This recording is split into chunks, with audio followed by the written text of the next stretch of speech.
গাজার বিভিন্ন শহরে অবিরাম চলছে ইসরায়েলি সহিংসতা। আল জাওয়াইদা, দের আল বালা সহ বিভিন্ন এলাকায় ইসরায়েলি বিমান হামলায় বেশ কয়েকজন হতাহত হয়েছেন।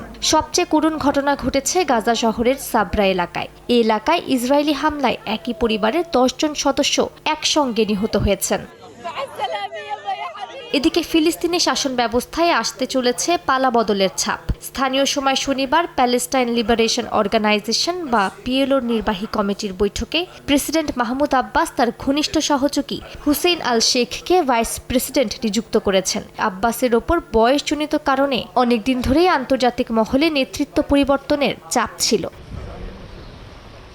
হুসেইন আল শেখ ফাতা আন্দোলনের নেতা, যিনি ইসরায়েলের সঙ্গে আলোচনায় পরিচিত মুখ। যদিও তার নিয়োগ ঘিরে ফিলিস্তিনিদের ভেতরেই মিশ্র প্রতিক্রিয়া দেখা দিয়েছে। তবে আল শেখ ফিলিস্তিনের জনগণকে আশ্বাস দিয়ে বলেন, ব্যালট বাক্সের মাধ্যমে নতুন নেতৃত্ব নির্ধারণ করবেন সাধারণ জনগণ। এদিকে মিশরের রাজধানী কায়রোতে যুদ্ধবন্ধের সম্ভাবনা নিয়ে নতুন আলোচনা শুরু হয়েছে। হামাস জানিয়েছে তারা দীর্ঘমেয়াদী যুদ্ধবিরতির বিষয়ে আলোচনায় প্রস্তুত, তবে অস্ত্র সমর্পণে নয়। সংগঠনটি জানায় দখলদারিত্ব শেষ না হওয়া পর্যন্ত তাদের হাতে অস্ত্র থাকবে।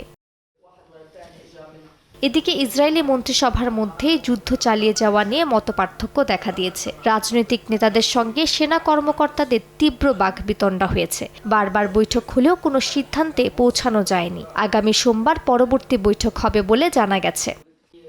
মালিহা সুহরাওয়ার্দী, সময় সংবাদ।